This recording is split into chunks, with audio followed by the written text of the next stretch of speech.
mulai pembahasan mengenai metode geofisika, teman-teman.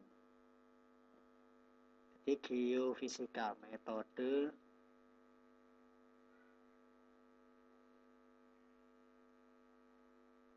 apa itu metode geofisika?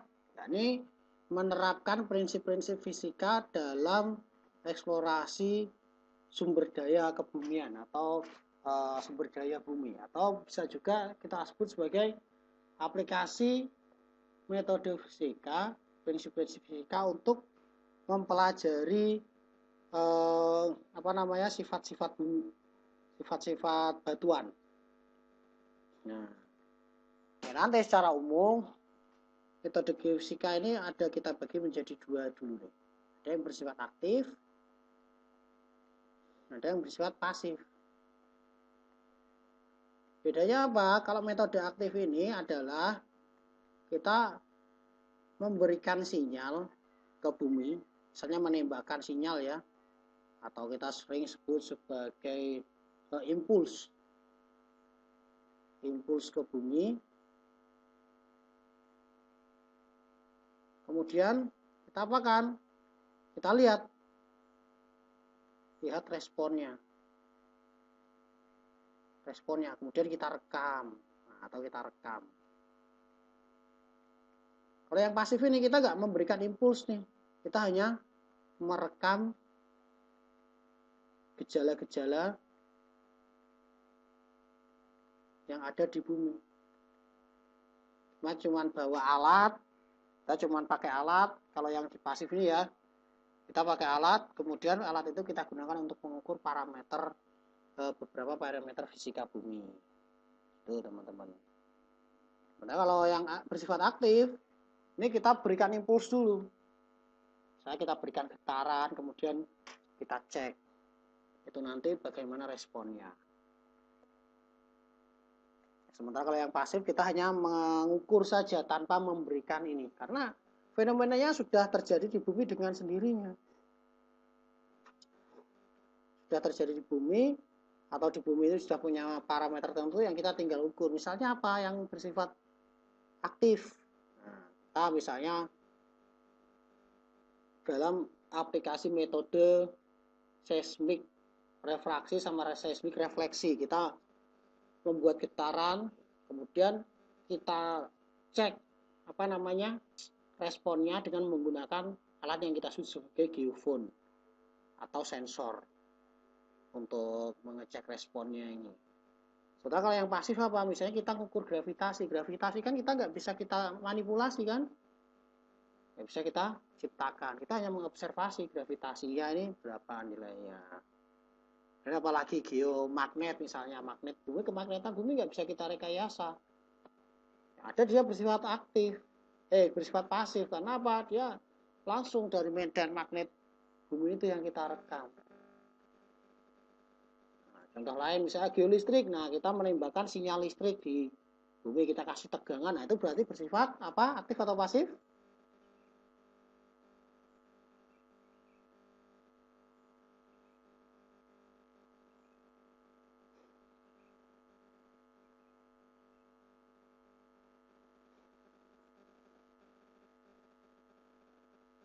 Ayo, gimana? Kalau misalnya saya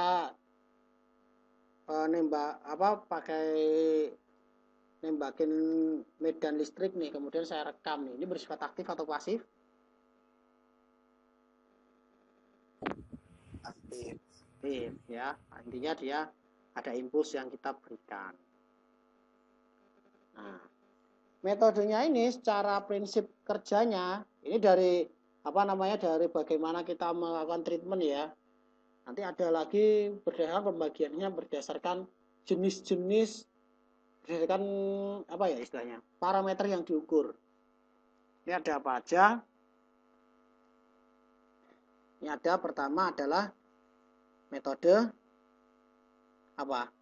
seismik. Ini yang paling sering dibahas nih. Terus ada metode apalagi geolistrik atau metode geomagnet. ada metode gravitasi. Lalu ada metode apa lagi? Metode georadar dan lain-lain. Nah, ini saya kasih yang sering keluar aja ya. Seismik artinya apa? Dia merekam, sebenarnya dia prinsipnya adalah menggunakan gelombang gempa, teman-teman. Gempa. Dia merekam getaran dari gempa ini. Jadi bisa ada seismik yang alami dari bumi. Kalau kita seismik ini bisa kita golongkan aktif sama pasif. Kalau kita cuma pasang seismograf, kemudian kita melihat kegempaan yang terjadi secara alami, gempa bumi tektonik, gempa pun vulkanik, ini masuk ke dalam metode seismik pasif. Namun kalau misalnya kita melakukan membuat getaran buatan, nah dengan meledakkan dinamit, kemudian kita lihat respon ininya, atau namanya aktif. Itu teman-teman. Kalau geolistrik ini simple, listrik.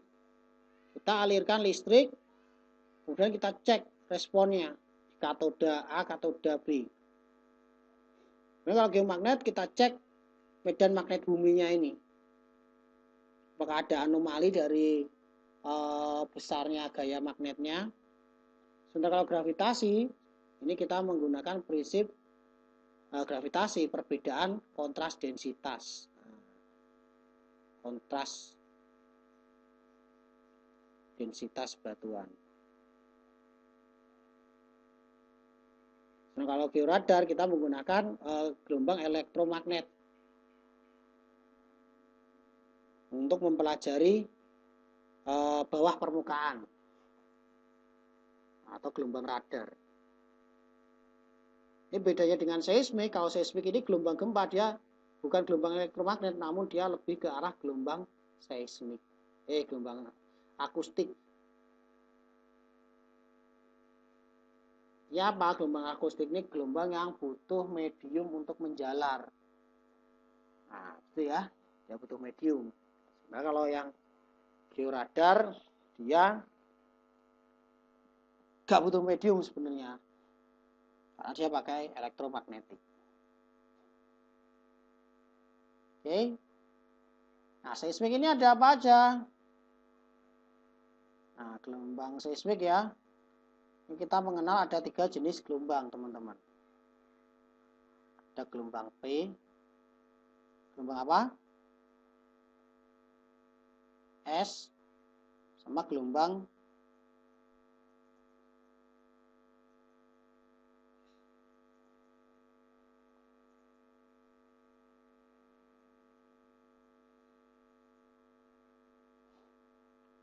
gelombang P ini dia sifatnya dia 2 gelombang ini, gelombang P dan gelombang ini ya, sorry, ini saya hapus dulu.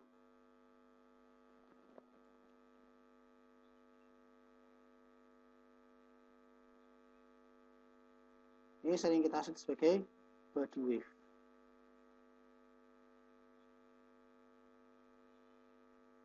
Sementara kalau yang gelombang, nanti ada gelombang love dan Rayleigh. Ini kita sebut sebagai gelombang permukaan atau surface wave.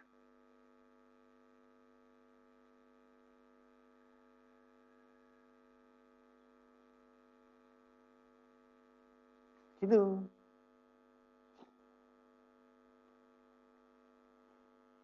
Oke, ada pertanyaan dari sini? Pembagiannya ya. Yeah. Gelombang body sama gelombang wave surface ini bedanya apa? Body wave ini dia hanya menjalar di dalam interior bumi. Mulai dari kerak, mantel sampai inti dia menjalar di situ. Kalau gelombang surface dia hanya menjalar di permukaan atau di kerak bumi bagian atas. Kalau dia bagian litosfer, kan disebut sebagai gelombang surface. Nah, gelombang surface inilah yang Kalau di dalam ilmu kegempaan inilah yang paling merusak. Karena dia bergerak di permukaan, amplitudenya sama ininya besar.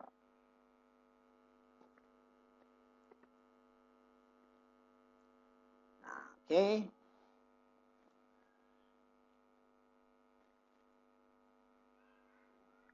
Saya ini seismic wave. Gelombang seismik sendiri ini kita bagi ya. Ini berdasarkan tadi. Nah, ini gambarannya.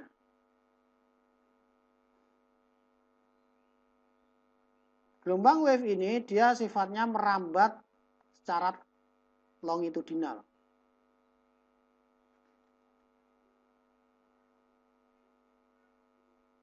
Sementara gelombang S ini sifat transversal. Maka yang terjadi apa? Gelombang wave ini bisa merambat pada semua medium.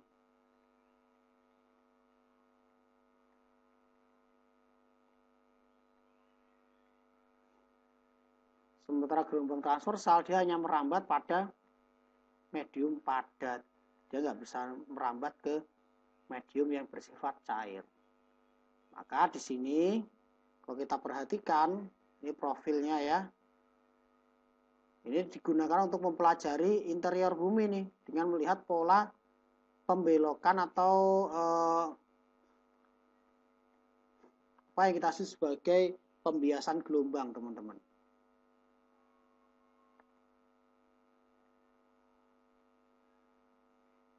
Nah, ini kalau kita lihat gelombang P ini yang warnanya hitam, gelombang S ini yang warnanya merah. Nah, gelombang P ini hanya bisa merambat ke semua medium, baik dia cair maupun padat, sehingga dia bisa menjelajah semua interior bumi. Sementara gelombang S dia hanya bisa merambat sampai ke mantel yang masih bersifat padat. Sementara ketika ketemu di mana ini inti luar, dia nggak bisa nembus. Makanya kita nanti mengenal adanya zona shadow zone atau zona bayangan seismik. Ada S shadow zone, nggak ada ketemu rekaman gelombang S nih. Misalnya di sini adalah epicenter gempa, kemudian di sini ada kita taruh beberapa stasiun seismik atau seismograf. Nah, seismograf di sini dia masih bisa merekam gelombang S. Namun yang di sini di belahan bumi sini dia nggak bisa merekam gelombang S. Itu teman-teman.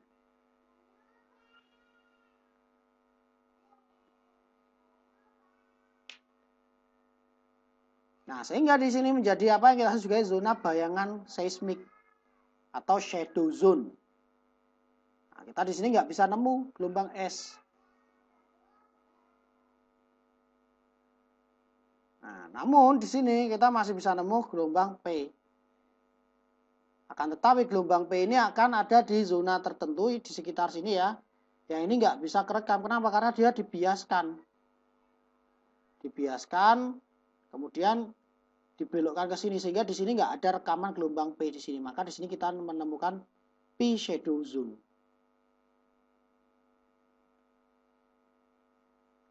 Nah, besarannya berapa shadow zone-nya ini? Nah, ini ya. Ini shadow zone. P wave shadow zone. Nah, di sini nggak ada ketemu gelombang S sama sekali. Nah, ini besarnya. Kalau kita gambarkan,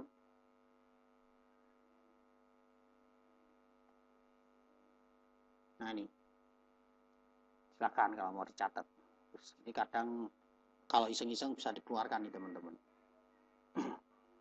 S shadow zone. Ini S shadow zone ini antara ini 103 derajat ke sisi segala arah di sini. Ke arah timur maupun barat. Ini hanya jangkauannya 103 derajat. Nah, di sekitar sini kita nggak nemu lagi. Nah, sementara P shadow zone ini antara 103 sampai 142 derajat. Kita nemunya, teman-teman. Sekarang mau dicatat dulu.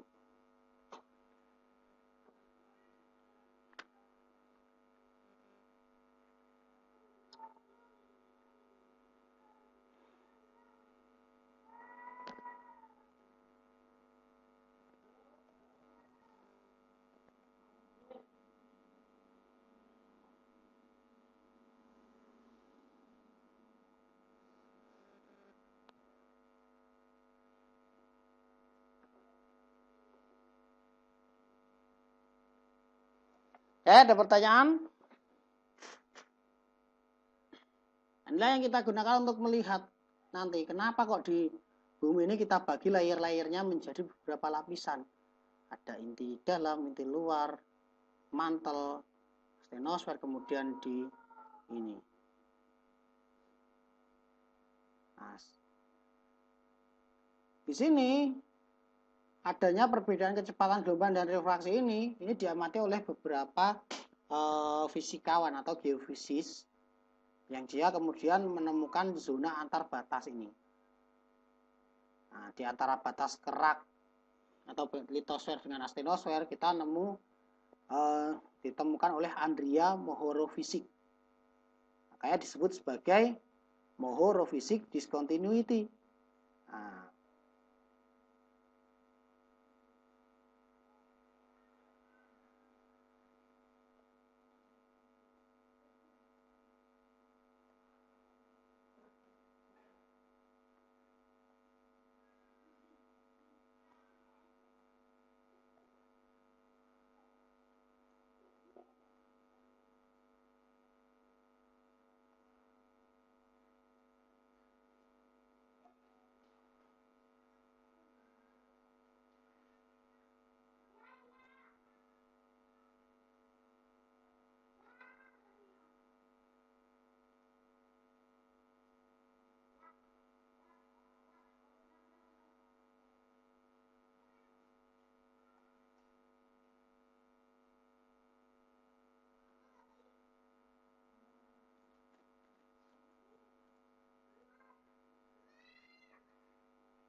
yang kebaca bulatannya bagus ya teman-teman, simetris. Nyeletot kabeh. Nah, ini dengan adanya gelombang seismik ini, beberapa fisikawan ya, bukan seorang, ini bisa melihat adanya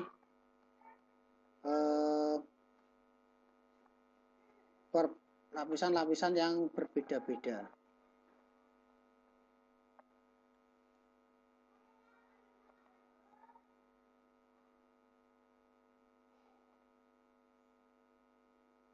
Nah, ini kita ditemukan oleh Andrea Mohorovičić, maka dinamakan sebagai Mohorovičić discontinuity.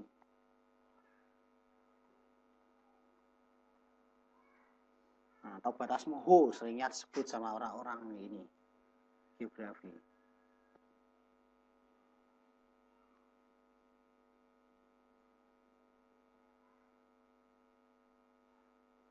Kemudian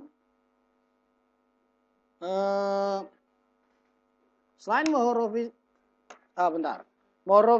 ini, Andrea Mohorovičić ini mengamati pada batas kedalaman tertentu terjadi peningkatan gelombang secara tiba-tiba dari segi kecepatan.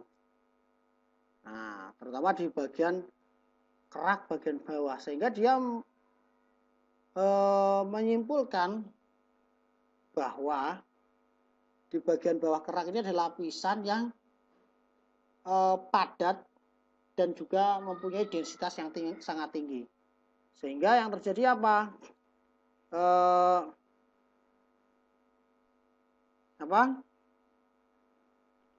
Yang terjadi terjadi peningkatan kecepatan secara signifikan pada gelombangnya ini.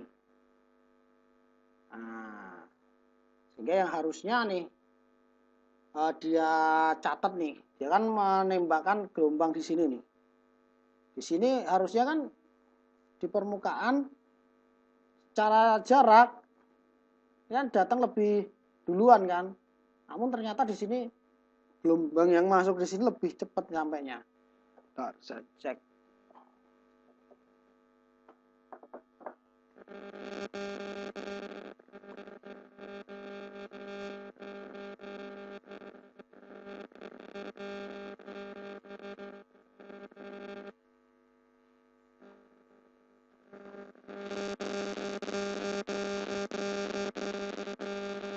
Nah, ini ya. Inilah yang ditemukan oleh Andrea Mohorovičić.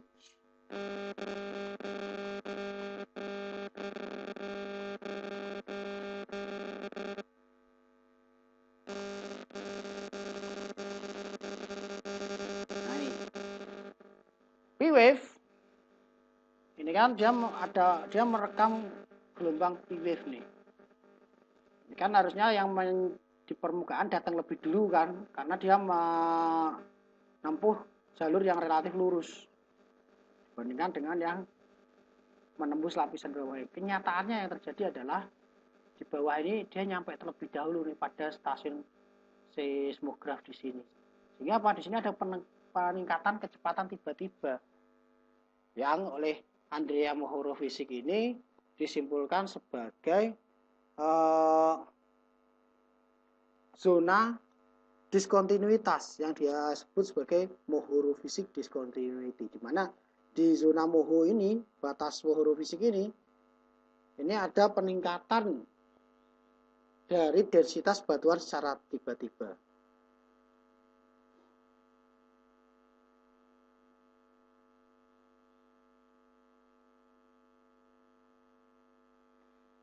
Sehingga yang disimpulkan apa? Inilah penemuan penting yang kemudian menjadi dasar awal pembagian bumi.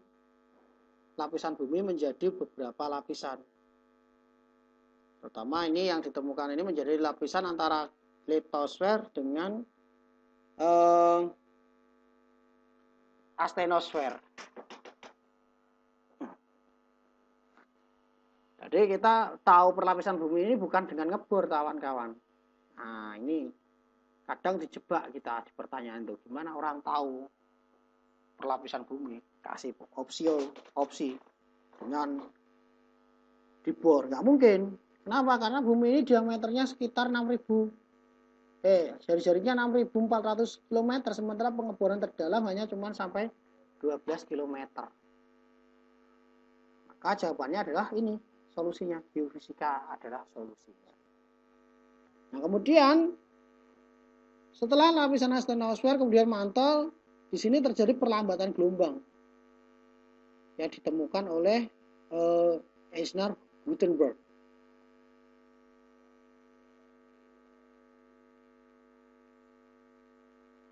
Yang kita kemudian dinamakan Gutenberg discontinuity. Sementara di sini ditemukan oleh Inge Lehmann atau kita sebut sebagai Lehmann discontinuity.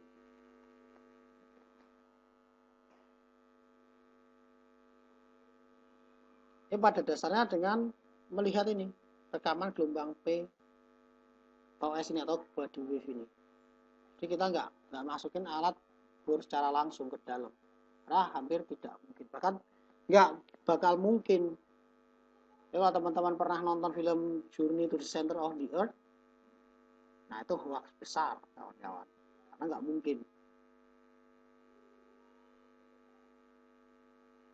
Nah,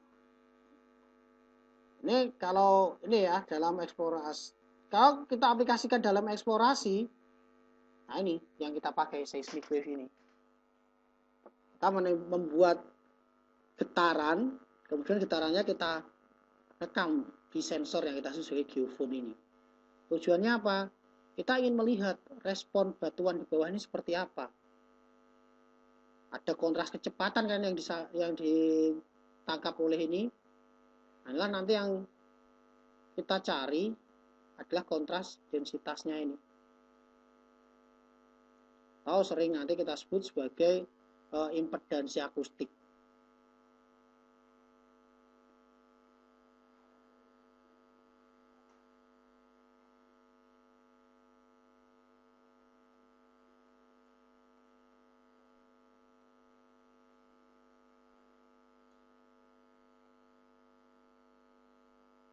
Atau AI, bukan artificial intelligence ya, sekarang kan lagi ngetren nih artificial intelligence, tapi ini akustik impedans atau impedansi akustik. Nah, ini rumusnya nih, AI sama dengan Rho kali V. Rho ini apa? Densitas dari batuan, V ini adalah kecepatan gelombang. Nah ini teman-teman, nah, kita bisa tahu nanti perlapisan ini bentuknya kayak gimana nih. Batuan yang padat dia mempunyai densitas yang tinggi. Densitas yang tinggi sehingga apa? Gelombang akan melewatinya secara lebih cepat. Sehingga di sini nanti akan terekam lebih cepat nih. Sehingga nanti kita bisa melihat pola-pola apa yang kita sebut sebagai pola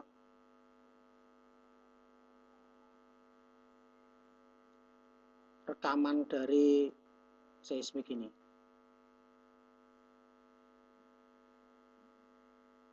Nah, misalnya ini kayak gini nih. Kita bisa tahu nih perlapisan di bawah permukaan kayak gimana bentuknya.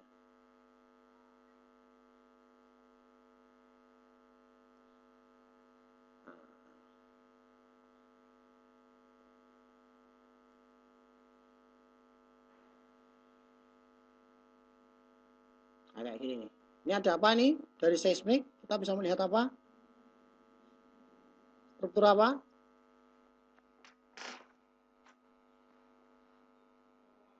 Apa nih teman-teman? Kelihatan nggak di layar teman-teman? Anti-clean. Anti-clean ya. Nah, bisa kita lihat ada anti-clean di bawah permukaan, ada syncline. Karena ini dia dengan metode geofisika seismik ini bisa memetakan untuk melihat perlapisan-perlapisan batuan ini. Nah, ini seismik ini dalam aplikasinya ini nanti yang sering dipakai dalam eksplorasi minyak bumi, teman-teman. Nah, minyak bumi atau hidrokarbon. Selain itu jarang kita pakai. Kenapa? Yo nggak guna karena ini yang dilihat seismik nanti bisa menentukan wilayah ini ada minyak nggak nih. Dilihat dari seismik.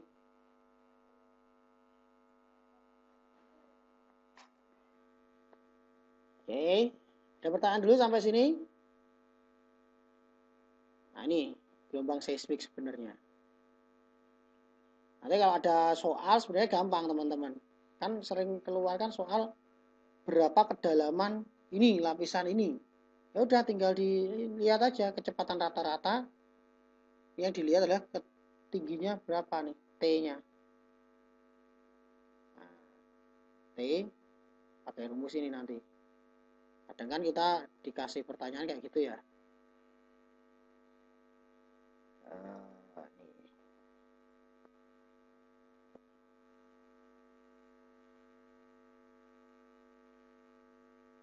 Katakan lapisan batu gamping di sini.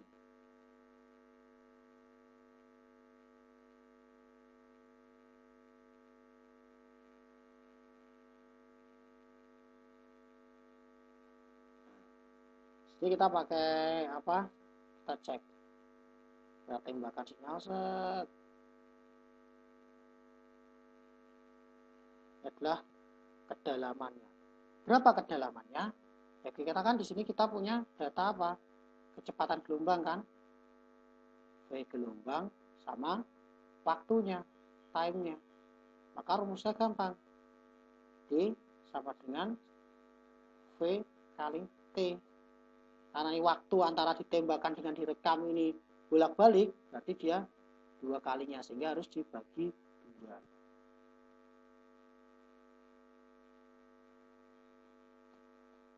Oke. Gampang ya teman-teman ya. Karena ini pertama gelombang, kenapa kok harus dibagi dua? Karena ini satu, ini menempuh setengah T. Satu kali nyampe sini. T per 2. Bolak-balik jadi T. Nah kan dia gelombang datang sama gelombang kembali kan yang direkam responnya.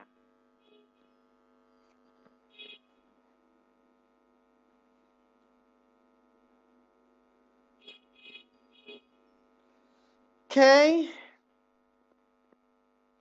Ada pertanyaan kawan-kawan?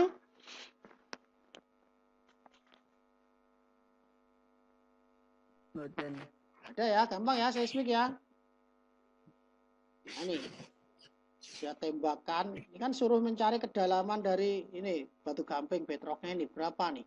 Ada kan pertanyaannya seperti itu. Atau mungkin mirip dengan hitungan-hitungan rumus kita ngitung sonar misalnya kedalaman laut juga sama. Saya ini sonar, ini muka laut, ini kedalaman seabednya atau dasar perairannya. Ya udah, kedalamannya berapa? V kali T per 2. V ini kecepatan gelombangnya.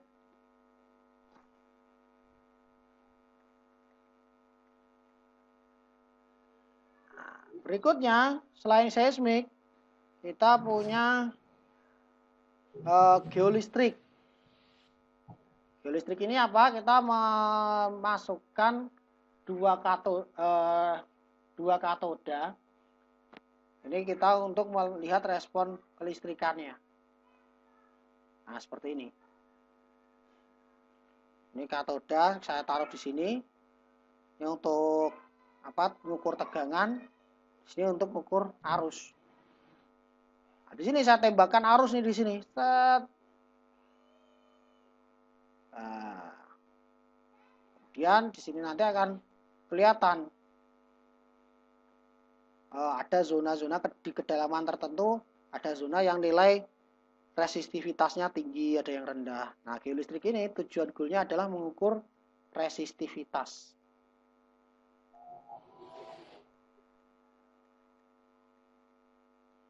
Jadi kalau teman-teman dengar istilah resistivitas ya pasti dia pakai geolistrik. Resistivitas itu apa?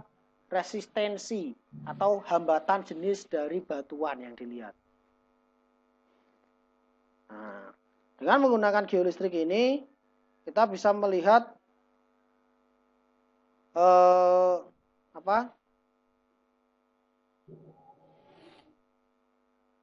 zona yang hambatan jenisnya tinggi sama ada yang hambatan jenisnya rendah. Nah ini nanti kita modeling pakai software teman-teman di sini. Nah, hambatan tinggi yang warna merah ini, nah ini biasanya pada batuan-batuan tertentu. Jadi tiap batuan itu mempunyai hambatan jenis yang khas teman-teman. Kita bisa memetakan, menginterpretasi di bawah ini batuannya ini tipenya ini. Kemudian kondisinya kering atau basah itu juga bisa kita gunakan, kita cek. Oh ini kondisinya kering, oh ini basah. Kalau basah nilai hambatannya sekian, kalau kering nilai hambatannya sekian. Maka ini sering kita gunakan. Kalau tadi seismik ini dalam eksplorasi hidrokarbon. Nah kalau ini geolistrik ini sering kita gunakan dalam eksplorasi air tanah.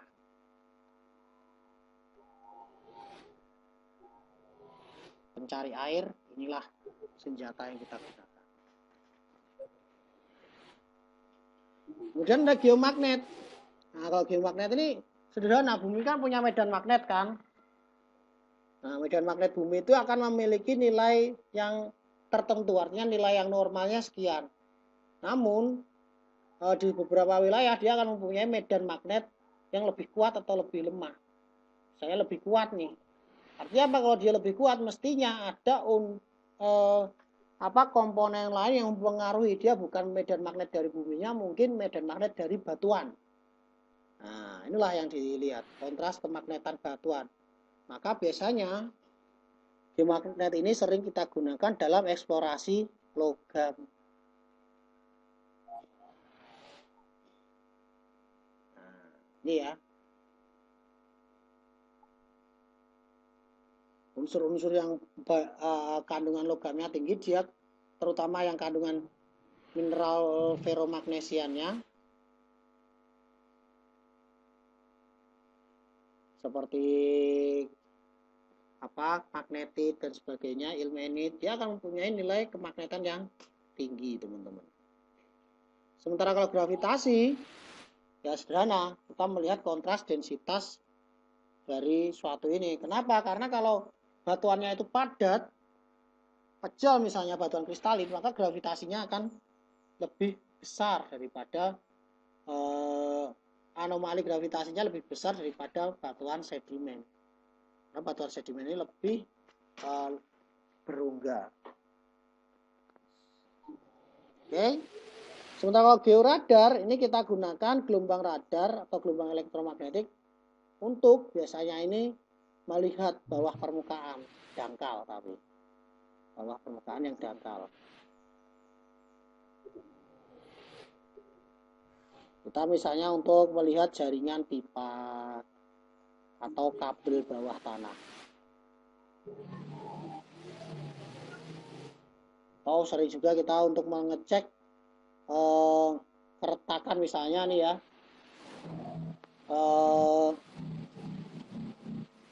suatu bangunan. Nah, menggunakan ini untuk melihat retakan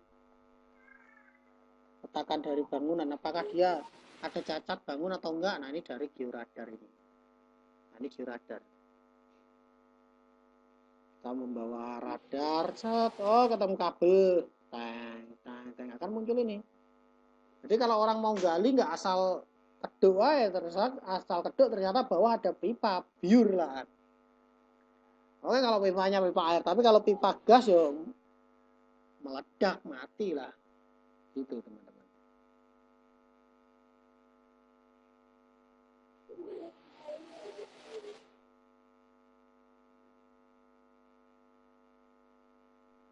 Oke, ada pertanyaan kawan-kawan?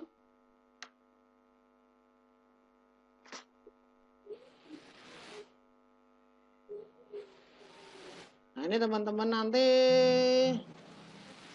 seismik paling sering keluar tuh, coba nanti teman-teman banyak belajar cari gambar-gambar terkait seismik. Itu akan sangat membantu teman-teman untuk sama ini ya, citra-citra bawah seismik nih. Nah, kayak gini nih. Ini analisis bawah seismik ini apa nih?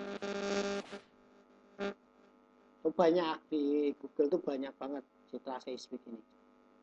Ini anticline, nanti ada lagi kalau patahan kayak gimana bentuknya. Ini kan patahan nih.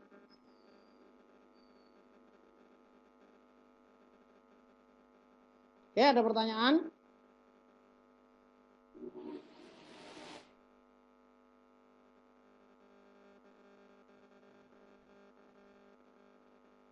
Nih teman-teman, mungkin tadi ada yang masih belum, kalau ada yang masih bingung terkait bentukan dari gelombang surface, gelombang ini ya.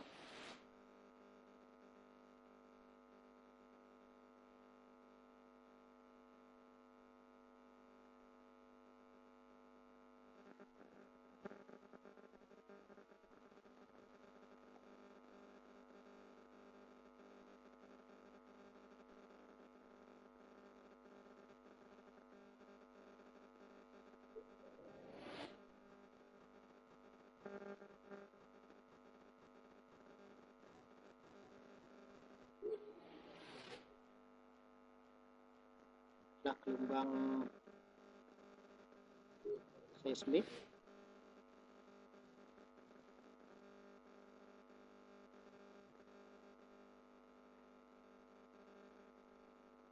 nah ini yang P. Nah, tadi saya masuk ke longitudinal ya, arah getarnya sama dengan arah geraknya. Ini yang S dia transversal. Nah, kalau yang gelombang permukaan yang loft dia bentuknya gini teman-teman, ke kiri kanan, menyisir kiri kanan, kayak menggunting nih. Sementara yang relay dia menggulung. Nah, bentuknya naik turun nih. Tapi ini terjadi di permukaan aja atau di permukaan bumi. Jadi ini yang paling merusak dua ini. Kenapa? Karena gelombang katakan love datang nih, dia digoyang kiri kanan.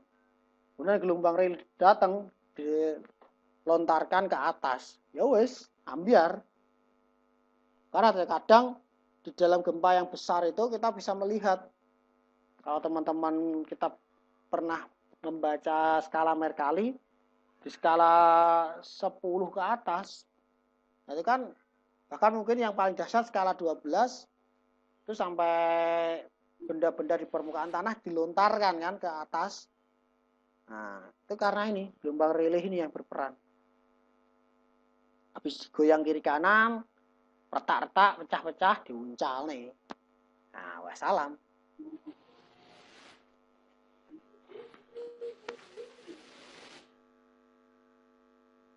Oke, ada pertanyaan sampai sini?